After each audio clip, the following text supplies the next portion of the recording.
I guess my first question to you is what grade would you give the Oscars before we even start discussing them?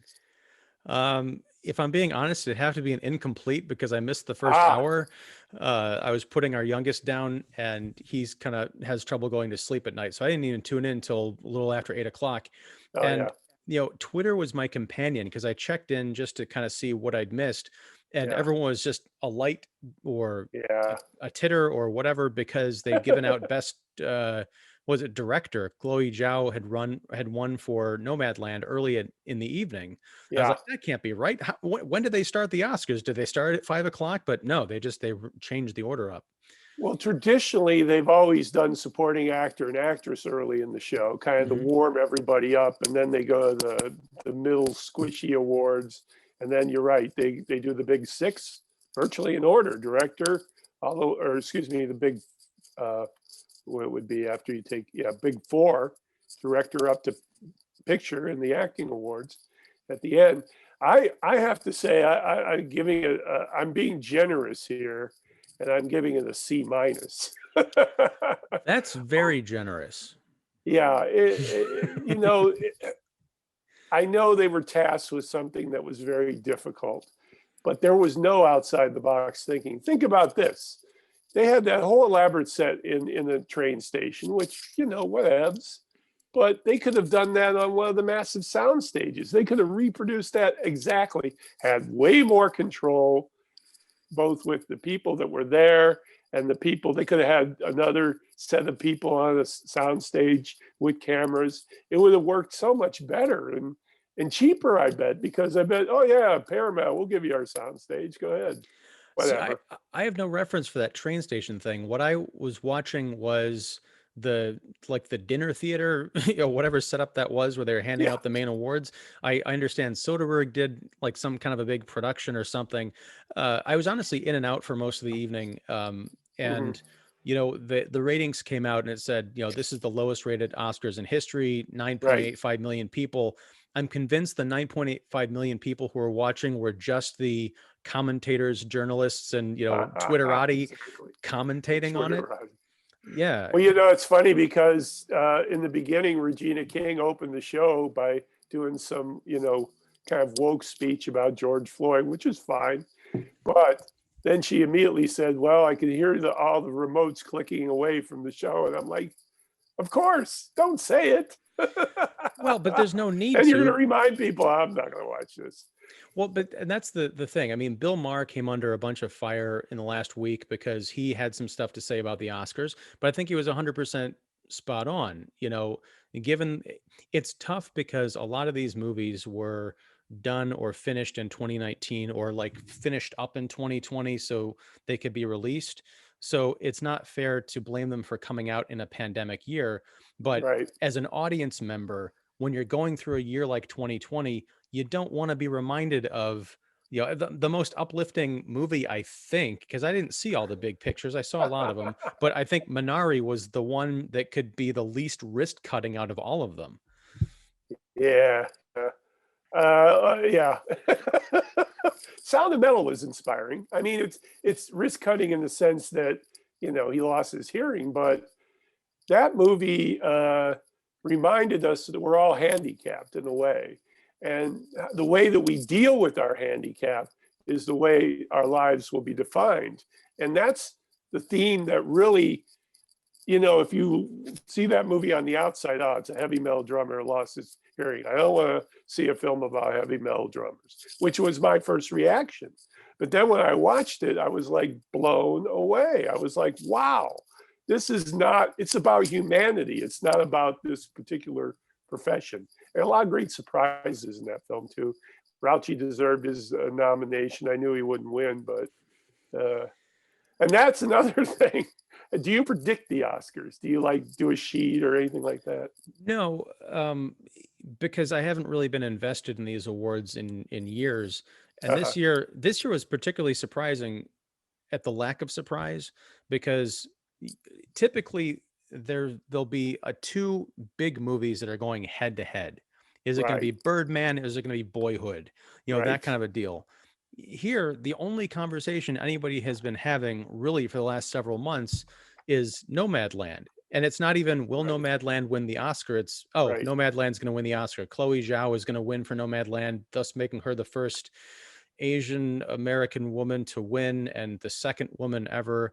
Which is all fine, but it's just such NPC rhetoric Well, that when I check Twitter, like they announced that she won, but like hundreds of Twitter users are just saying, "Great, she's the first this and the second this." I'm like, yeah, I know. Tell me well, something I don't also know. too, handicapping of the Oscars, which began, I think, let's say mid 90s or maybe early 90s, where the obsessiveness of handicapping each and every category so that by the time we get to the actual show, there's absolutely no surprise. Now, I will say in this one, the handicappers did, there were a couple of races. In the best supporting actress category, it was between, where is that? Here we go. It was between Maria, well, Maria Bakalova won the Golden Globe. Mhm. So there was a possibility that she would beat June Young. But I didn't realize, because I picked Maria, I didn't realize that I forgot that they like to honor old people in roles, surprising roles. The George Burns for Old God, the Art Carney for, whatever he won for. I mean, they like to honor older folk in supporting categories if they think it's their last hurrah. And they did a good job, which she did. And that's the surprising thing to me is the Oscars were sort of on my radar this year, but I was aware that someone had been nominated for Minari in an acting category. I assumed it was the actress who played the wife in that movie. Now, Interesting. the actress who won, she was very good, but I was kind of puzzled by. I'm like, I don't think that was the remarkable female performance from that film. Very good, but not something that I'd say, yeah, that deserves recognition.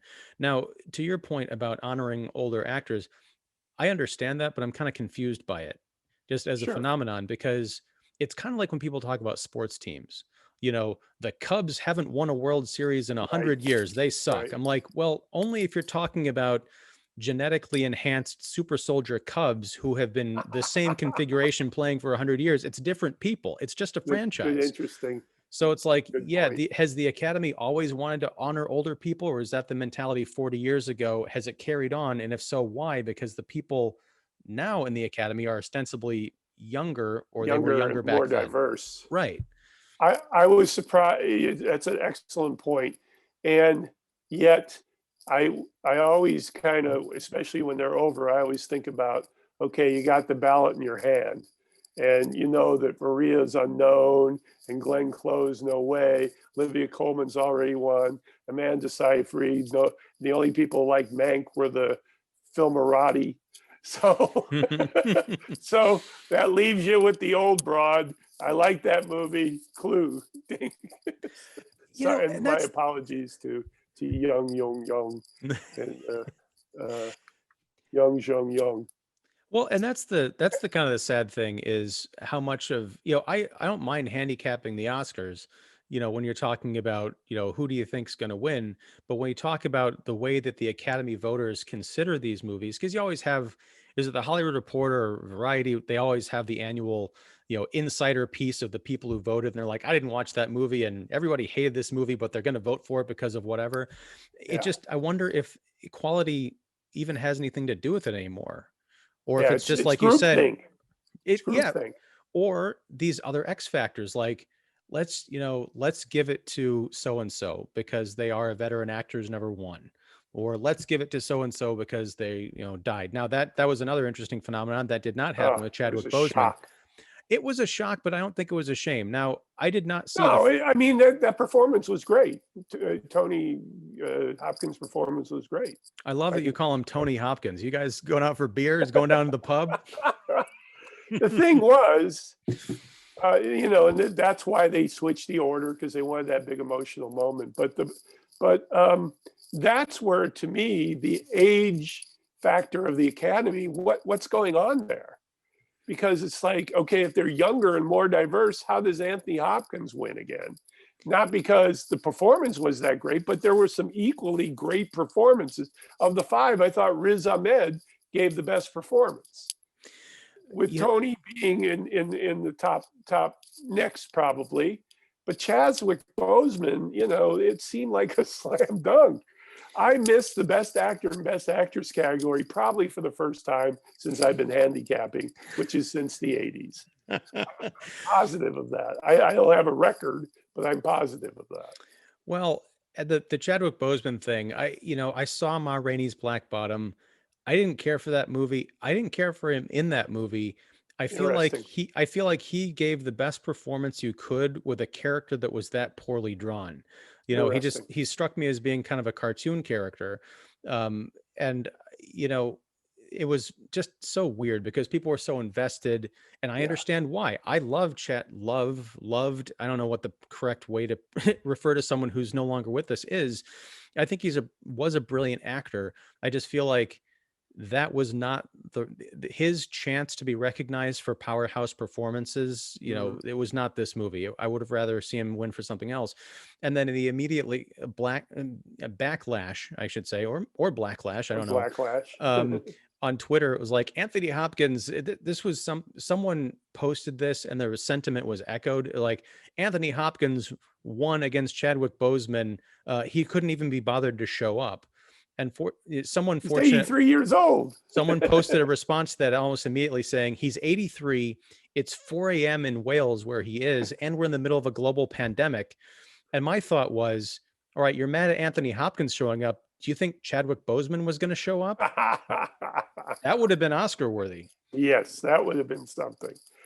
Um, my feeling about Ma Rainey was it was a stage play that was filmed, and it had the elements of staginess that really start to be apparent within the whole thing. It needed, but I think I liked it more than you did, and like I said, it was emblematic that they saved Best Actor for last. Get the emotional punch of Chadwick Boseman, a black actor, winning in a year where we have so many issues with our race relations, and then have an old white guy win. Happy 2020. See you next week. But that's the thing that I think one of the reasons that people have tuned out is because you've got, you know, everything has to be about race. Mm. I don't know that the people who are voting in the Academy Awards said we can't give it to the black guy. It's got to go to the old veteran white actor. No, they didn't. Nobody said Right. that. They But said, here's the thing. I saw Regina King's speech. I would have tuned it, I watched it later because people were talking about it. I would have switched it off too if I'd been watching, honestly. mm, They took out most of the clips of like the actors and the performances and stuff from Best Picture and allowed the speeches to go on, which is, in one sentiment nice because people aren't getting played off. But the Oscars became a parody of themselves with people just getting up and making these political speeches about the era in which the movies were made. That's their right to do it, but it comes down to who are they proselytizing to? They're talking about, we have to be better, we have to do better. They're talking to a dwindling audience. They're talking to an industry that is made up of them. Name the out conservative studio exec who's running these places. Name the out conservative, actor who needs to be told, that to do better. All these studios and companies and people who are making the decisions are full woke. They're doing all the right things per what they're being, asked to recognize socially. So it's like it's well, just a circle jerk.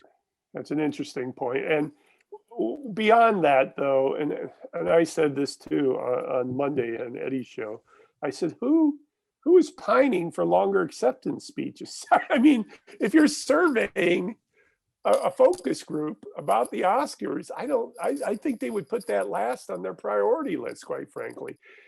Why wasn't there any clip packages? You don't have to have any kind of pandemic protocol except for on your set if you're doing a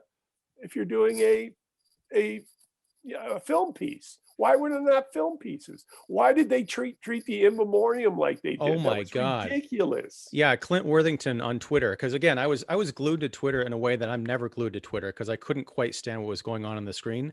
But he had the best take. He's like, I'm going to butcher it, but he said, "Can we please devote more than a half second to the people in the in memoriam segment? Because there's like Well, just going that it by, was you couldn't just register it." it was a tremendous mistake.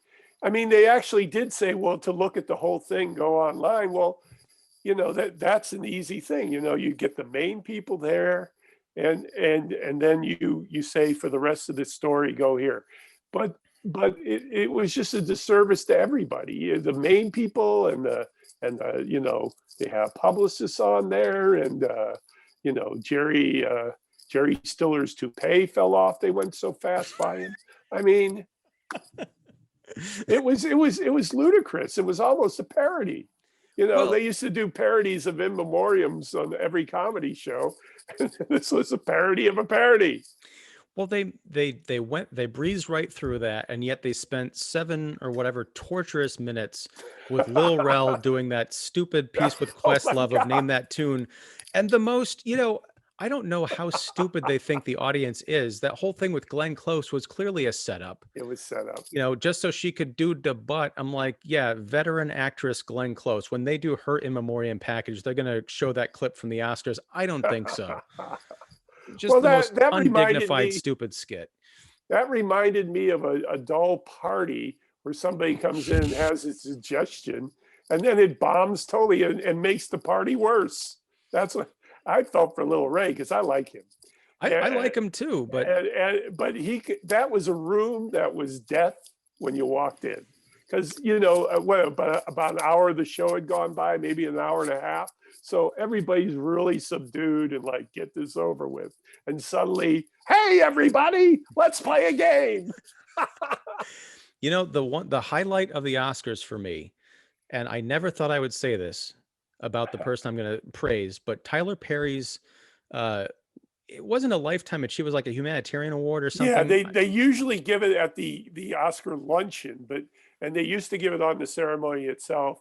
This was the first time the Jean Hersholt Award, Okay. humanitarian award, had been given on the show itself in a long, long time. I'd have to look it up, but yeah, I don't think I've ever seen a Medea movie. I've seen Tyler Perry I kind have of been. pop up in other things like in Gone Girl. I'm like, Sure. he's a billionaire, entertainer, whatever. But seeing what he has done, like where he Yeah, came from and what yeah, he's done, with his empire and for the community that he really cares about. yeah, And then to hear him give that truly unifying speech of meet me in the middle, I'm like, if they had kicked the show off with this instead of yeah. Regina King saying, if things had gone differently last week, I would have traded in my heels for, marching boots. I'm like, bullshit. If they had opened up with Tyler Perry giving that speech, I think that would have given enough people impetus to not turn away, because it was a truly unifying, it was the perfect woke message, but also the message for people who were not woke at all.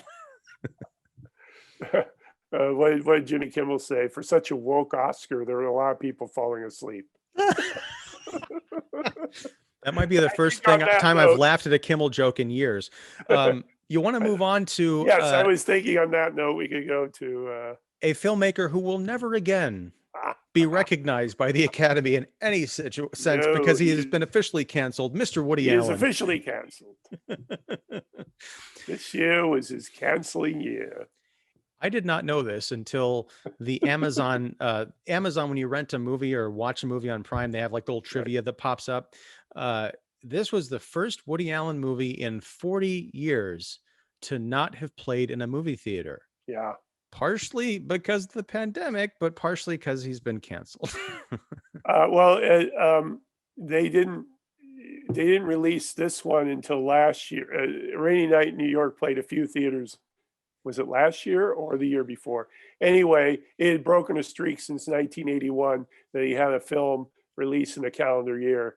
And that kind of prolific thing, I think casual moviegoers don't realize that this individual has put out a film every year for practically his whole career. And everybody talks about, oh, movies are so difficult to make. Somehow he's able to make them every single year and put them out. And if you're going to admire one thing about him, that would probably be it as an artist. But there are many other things to admire him for. But um, I do understand the situation that has occurred, but I am not, and this is probably the only thing I will say about it. I'm not a big fan of a trial in public. Yeah. I think a trial needs to be in the courtroom, and this trial has been in public, and it's just, the whole thing is just disturbing. And but I was curious about A Rainy Day in New York, and I'm curious about Ripken's Festival, which did not release. I But don't think I know that. What is yeah, that one? that's his latest film that didn't get a release in the U.S. It only was, but I think he has a distributor to come back here, but I don't know the circumstances. But anyway, I think as a mass audience person, he's pretty much canceled as well. So And you wade in a little bit. I'll wade into this a little bit okay, because there was the big HBO documentary yes, series, like a limited series or something that yes, came out a few months ago. I did not last see it. month actually. Was it last month? My Hmm. God, the Yeah, time is just all screwy. yeah. I don't have HBO, so I didn't catch it. I don't know if you can actually rent it anywhere, but I did not want to see it, even though I have HBO. I didn't want to see it because as I said, I don't want to watch a one-sided public trial. So and I think that's my issue with it.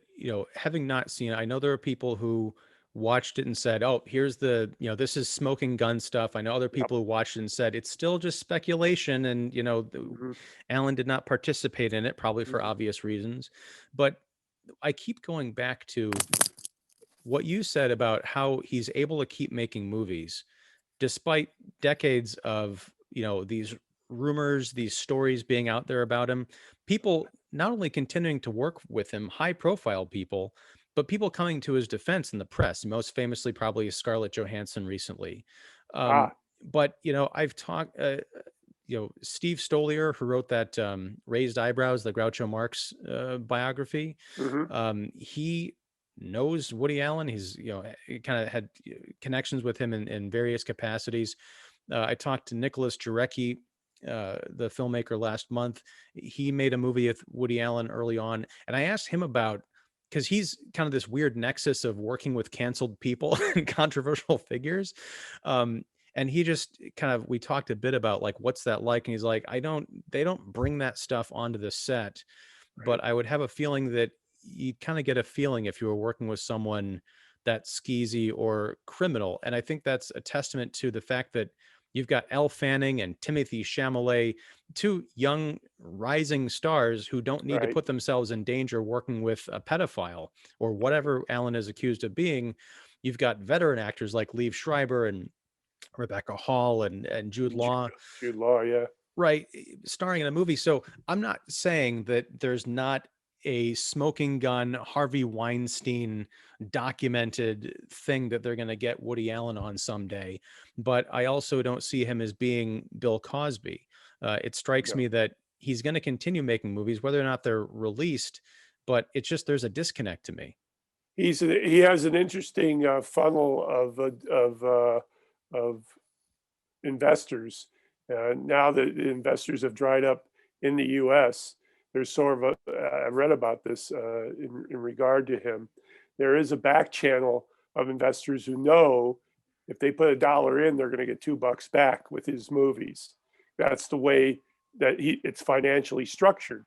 So quietly, they're still, giving some dollars into his film fund, and then the overseas people who don't have an investment in the controversy are also funding him. So I guess that will be, and the man's 85 years old. Lest we forget. Uh, I mean, yeah, maybe he has a couple more in him, but maybe if he doesn't, he can rest on his career and it's called a day. You know. Um, Well, we had talked. Speaking of, Oh, sorry, go ahead. uh, just quickly, before we get into the nuts and bolts of the film, the main cast, did, as you recall, it was the Golden Globes that started the controversy again, because he was be given the Cecil B. DeMille Award. Then Roden Farrell the next day said, I know they gave that to pedophiles." Exactly. So that thing opened up but he made a rainy day in New York after all that happened. So all those people signed on, even though that controversy had already occurred.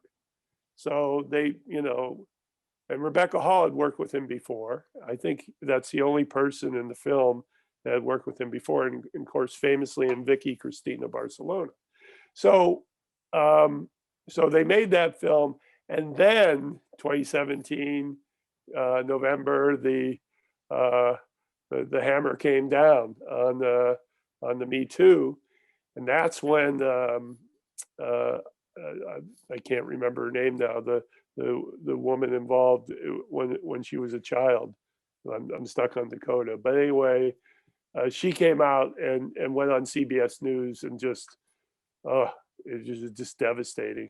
And that suddenly Chalamet, Fanning, Hall, and there's a fourth one. I could read it over here, but they gave their salaries back. Oh, it's Selma. Selena Selena Gomez. Gomez. Yeah. Hmm. Yeah, they all, gave the but Hall and Chalamet promoted the film, and Jude Law was like, "Man, this was one of the funnest roles I've ever done, and nobody's going to see it." So obviously they're not, not too bad. And there were people in his last film too. I don't know the cast, but that was done after that, or in the midst of it at least. Yeah, So it's anyway, it's really tough. Like Woody Allen is like the ultimate separate the art from the artist, yeah, because again, I don't know if you sat these actors down and said, "Do you think that Woody Allen is, a creep and that he did these horrible things however long ago or however recently?" I wonder what they'd say. Like, mic's off, just what yeah. do you really think? Well, the If woman they, who, go ahead. I was to say, if they say, yeah, he probably did it, but the money's green, and this is going to raise my cachet, or he's still a genius, then that's one thing. But if they're like, I've worked with Woody Allen. I worked with him just on this film.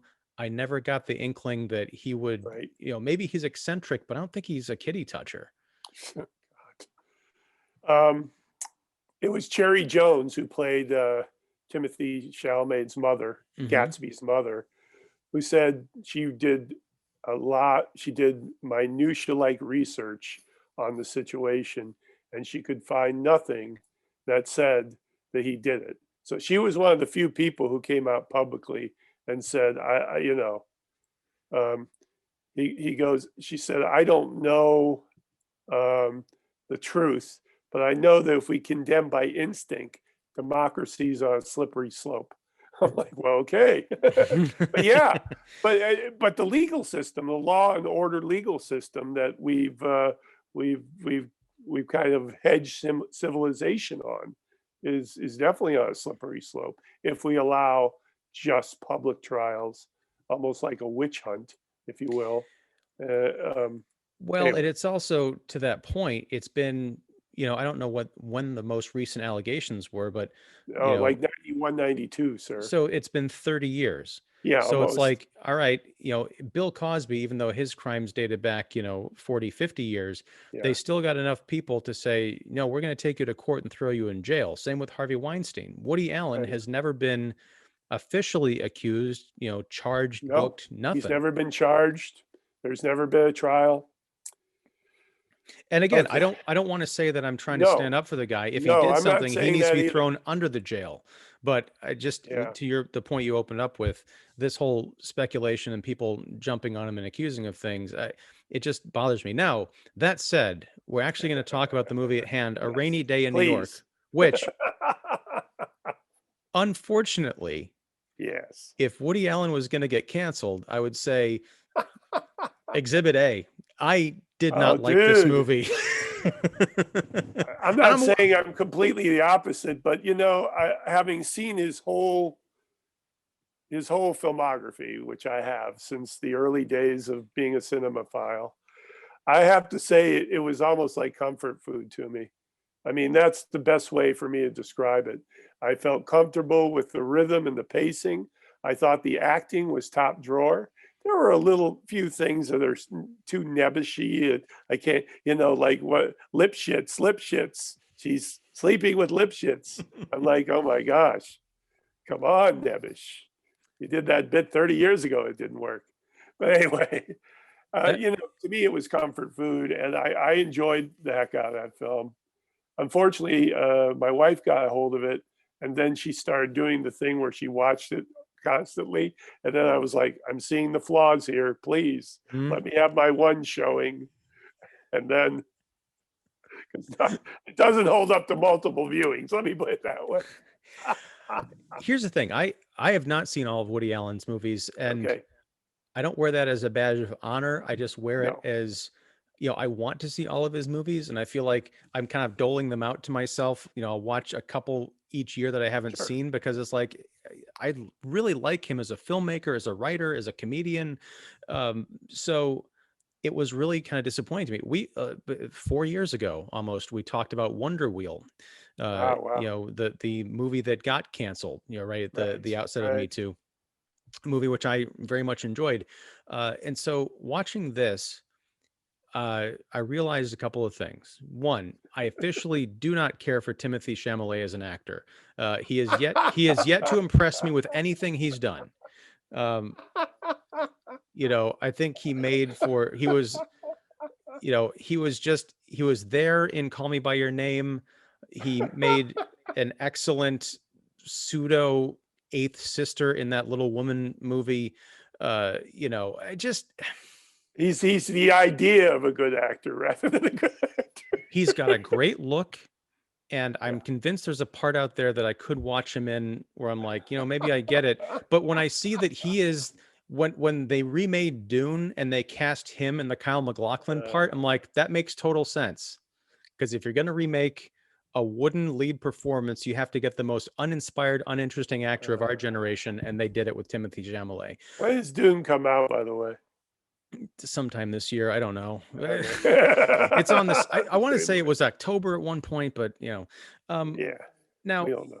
here's the thing. I figured out why I really didn't care for this movie. It was like it was like driving in a snowstorm. There's a beautiful environment outside of you, but you're in a car that's being obscured by snow and your wipers, you're trying to see through the wipers.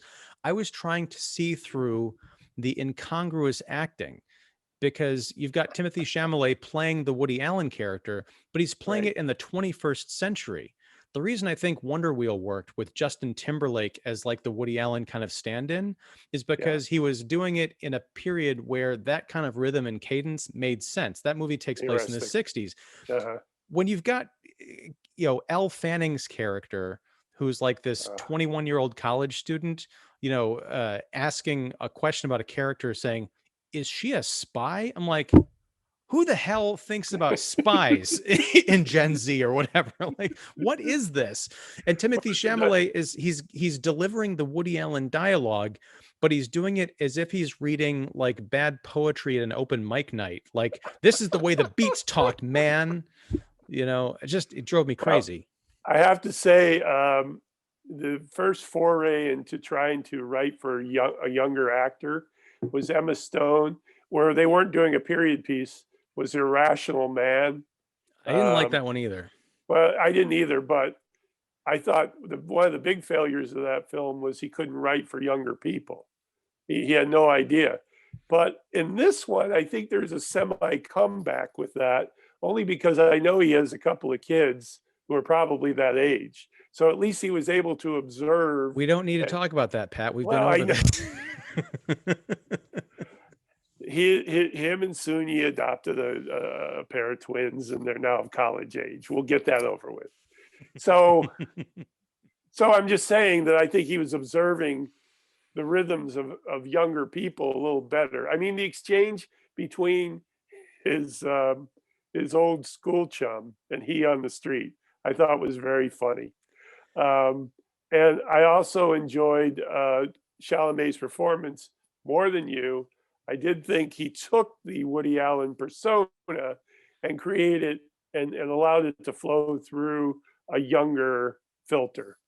I'm not saying it wasn't Woody Allen in the rhythms. I'm just saying that he was able to understand it a little better and create a character who was 20 or 21 and and pull it off. I don't know. Again, it was comfort food. I I don't think anybody writes about New York romance better than Woody Allen, and I think this was one of those where it followed up to the end, where they met under one of the famous New York landmarks and kissed in the rain. The end. I Spoiler honestly, alert. I love the story. Okay. Yeah. The problem is when I'm watching this movie, I'm watching it on Amazon, and Yes. the delivery drove me so crazy that I was thinking, here's what I'd like to do. I'd like to stop the movie and see if I can just buy this screenplay in book form on Amazon and just read this movie, because I could see a young Woody Allen, Right. like if there was a way to transport 1960s Woody Allen into this role, it would work. But with Chalamet, he's got this everything about him is affected, from the tweed jacket to the artificial hunch. Like, this is not an insecure actor. He knows he's hot shit, but he's trying to like play the nerdy character, and it just doesn't work. He's way too confident to pull it off. Now, I will say, surprisingly, uh the female characters, who all, everybody in this movie talks like Woody Allen. uh I didn't like Elle Fanning because I thought she was a little bit too No, put she on, was. and I've You seen her felt act sorry for her. right. But He had the most difficult series of lines. yeah, it's an oddball thing, and I've seen her be natural and kind of innocent, Yes. like the Neon Demon. I thought she was great in that Yes. movie, Yes. playing a naive character who gets drawn into the big world of Hollywood. But Right. everything was affected. But we mentioned her earlier. uh Selena Selena Gomez, Gomez. fantastic. She knows Uh, how you to do Woody Allen dialogue. you're so right, and the way that she created that character was spot on. She seemed to be the only person who seemed natural in this Yes. land of artificial Woody Allenisms. It reminded me of when I was in high school, and the teacher was breaking out Shakespeare for the first time, kind of exposing us and trying to make it not seem so scary. And Right. like, they're okay, yeah, these are plays. They're meant to be performed. So you don't read these stilted rhythms on the page. You speak them as if you were talking to someone.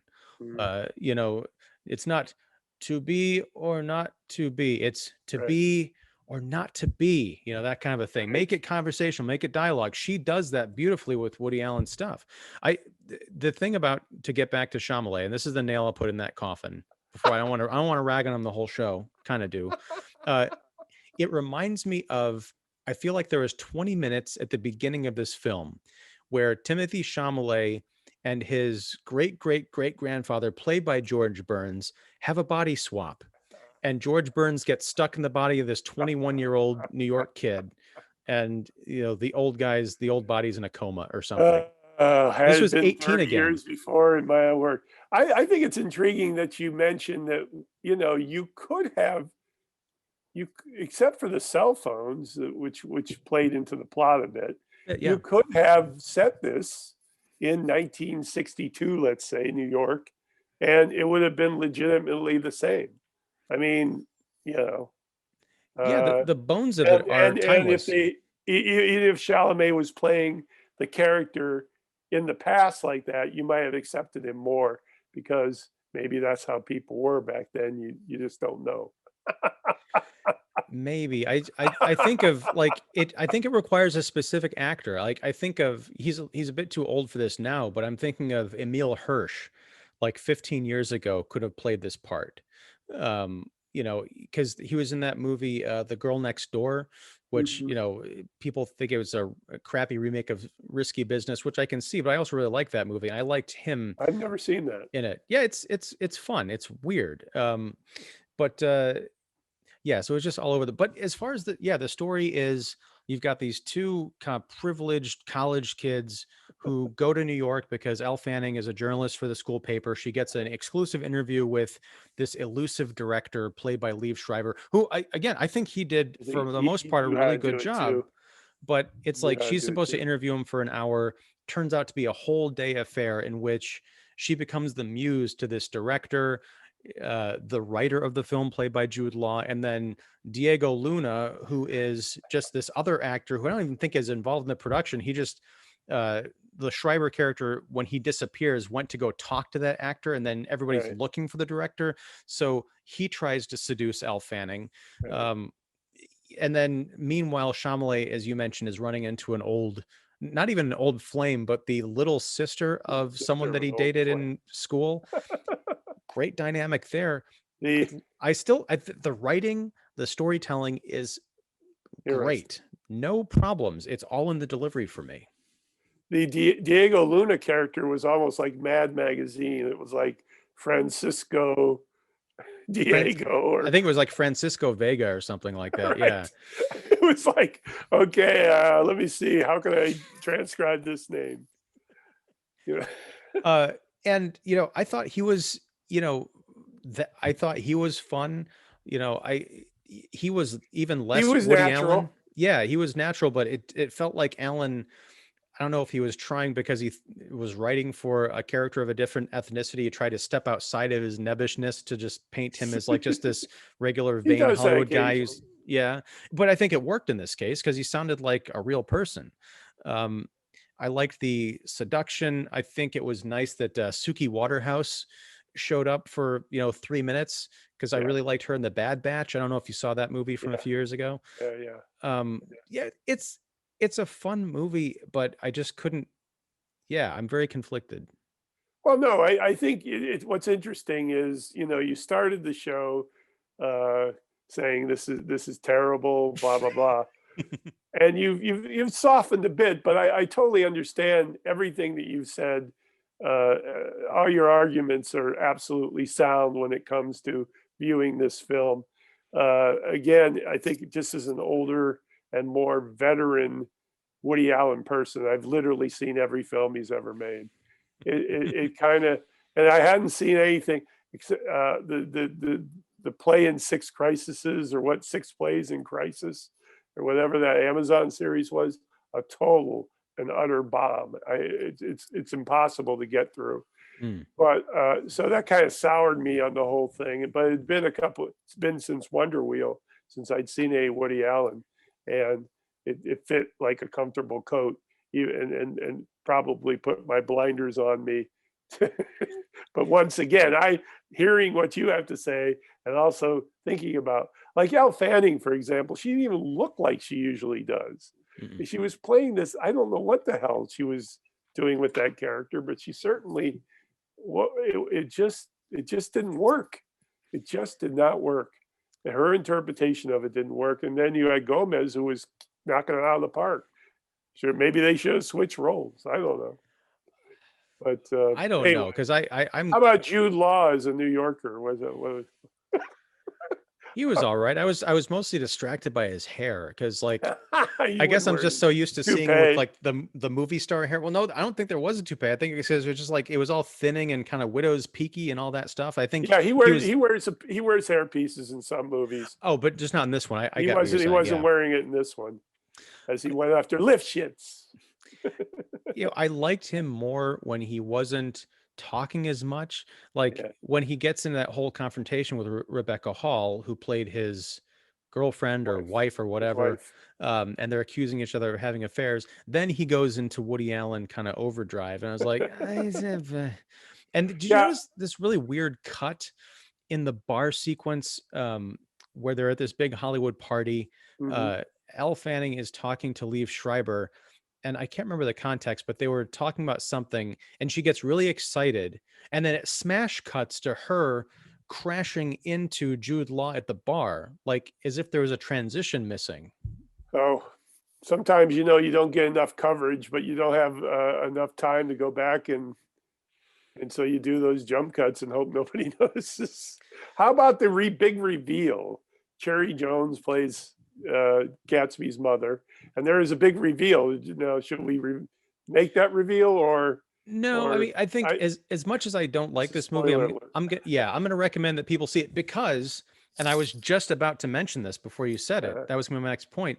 Cherry right. Jones I think steals this movie and turns She does a into great job. something better than what it was, because that little 5 minute speech, she plays the mother of this Gatsby character, played by Chalamet.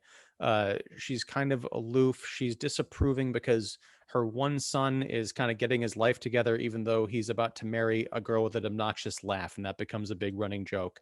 And then there's Chalamet, the younger, who has all the privileges in the world but doesn't know what to do with himself. It reminded me almost like a Bret Easton Ellis story written by Woody Allen, minus the sex. Uh, but they have this, it's not even a heart to heart, it's kind of a scolding and an unraveling of a misunderstanding or a Yes. deception that is some really, listening her to her speak is almost like watching a wonderful 5 minute short film in your head. Yeah. It's beautiful. Yeah. I was highly affected by that scene, and it's the kind of scene that you run a scene like that on the edge of a knife. One slip and you're cut in half. But if you get over that edge, and the effectiveness and the sharpness, right on. And I have to say, Chalamet was great in that scene too. They actually fed off each other's, uh, intuition, acting intuition in that scene.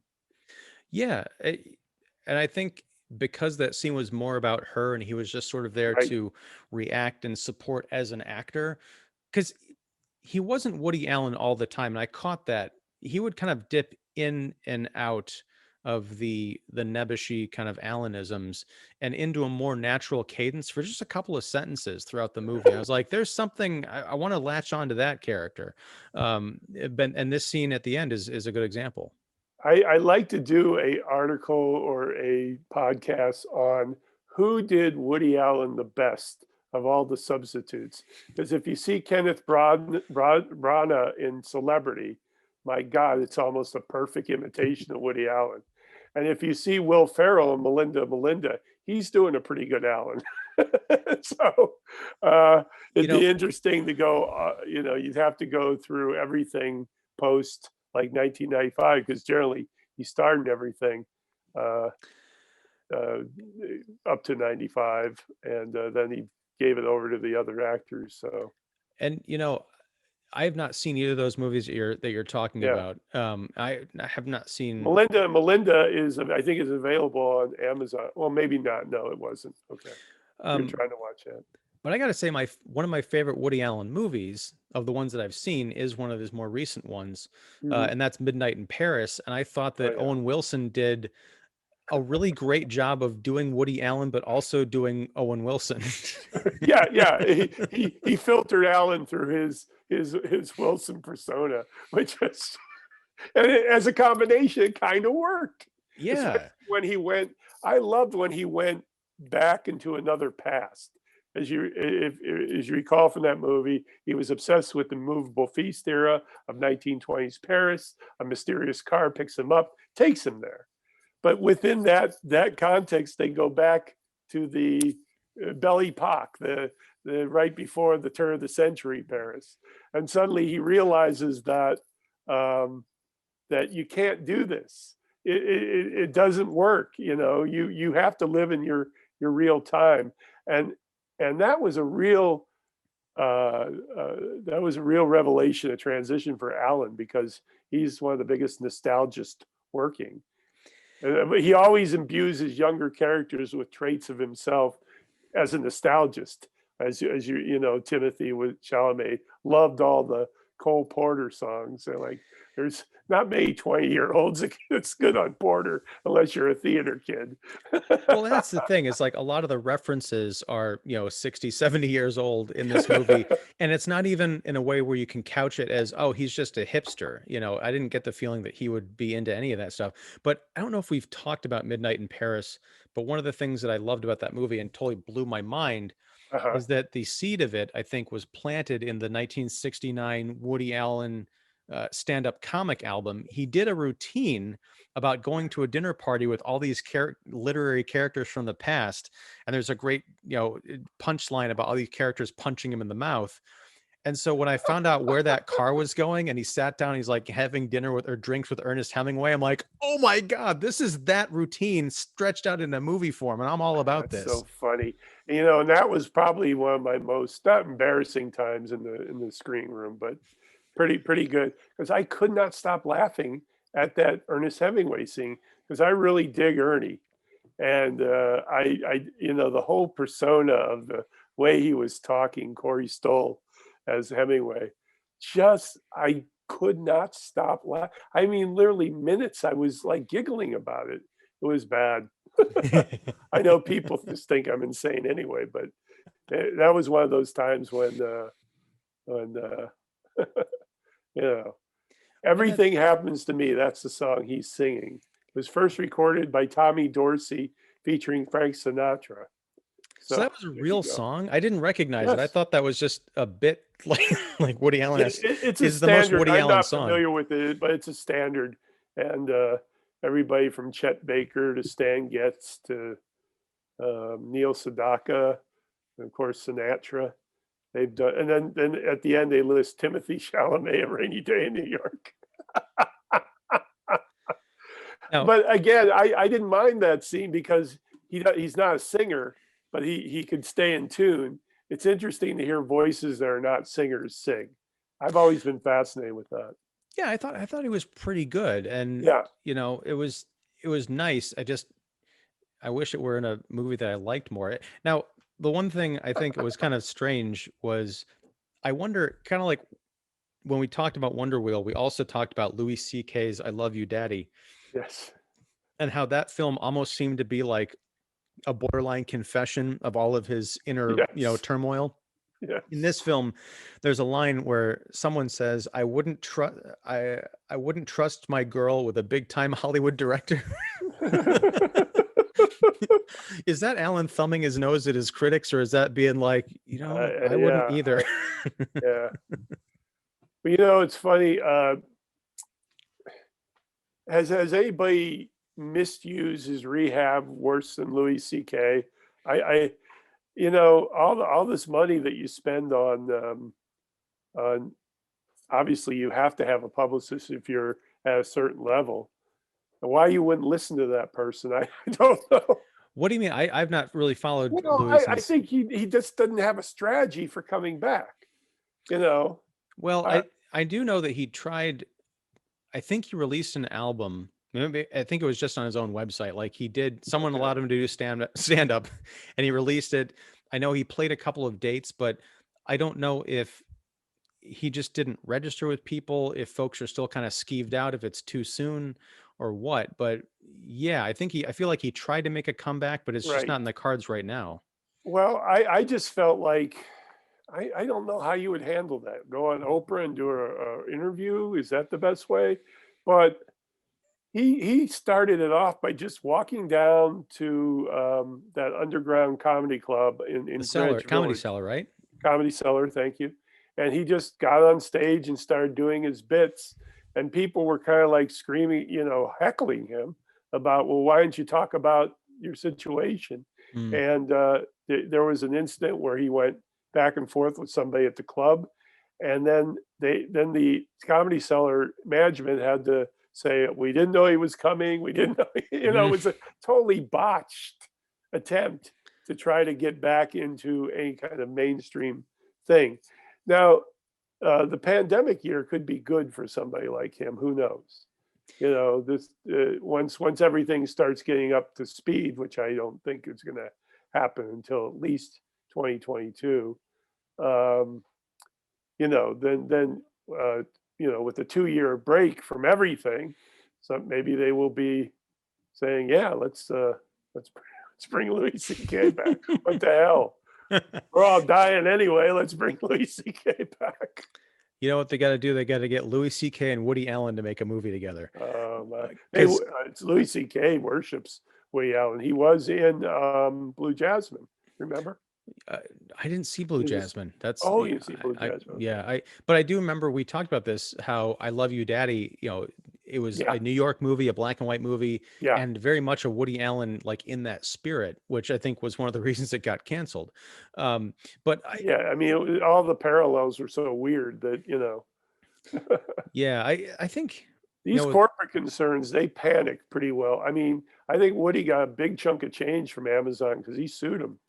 He said oh, he said in the lawsuit that they did not give any good excuse for why they were canceling him.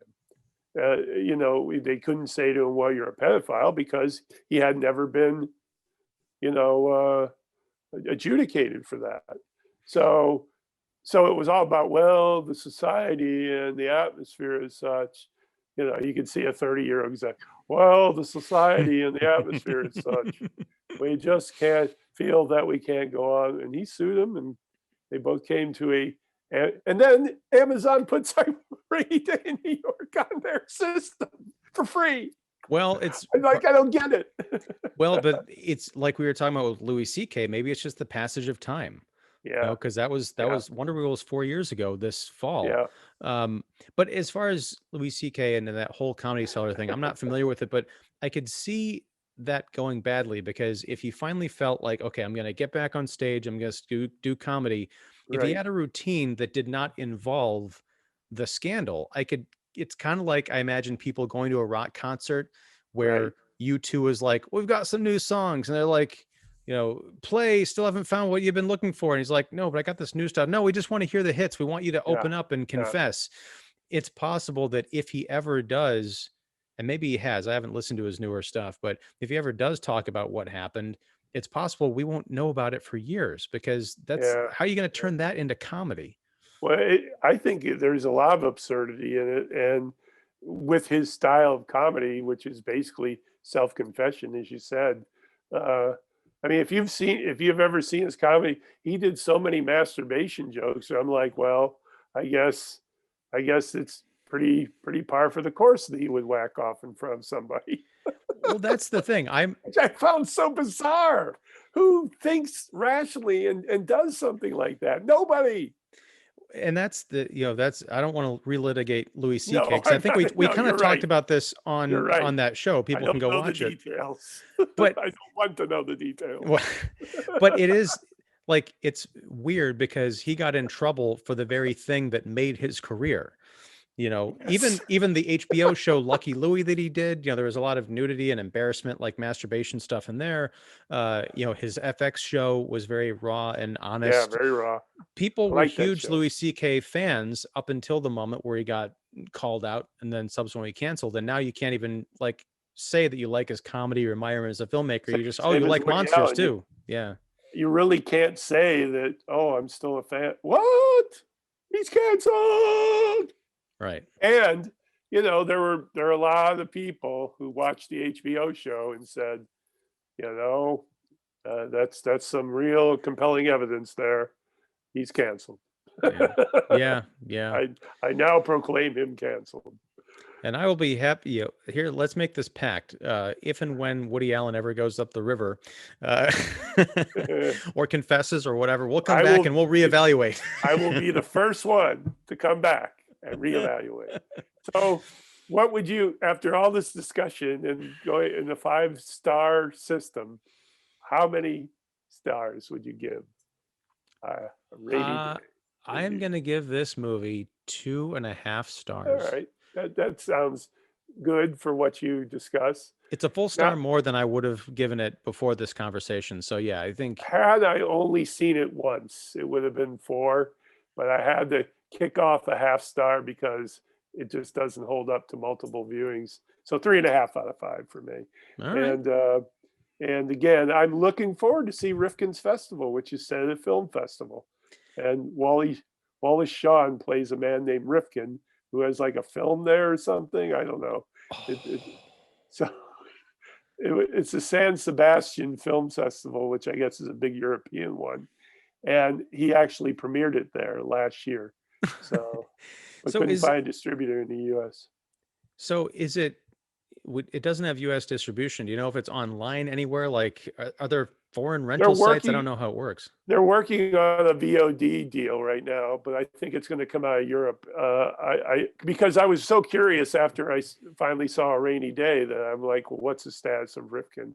And it's kind of vague. If you go online and look it up, you're like, okay, I still don't know. I read the article, I still don't know.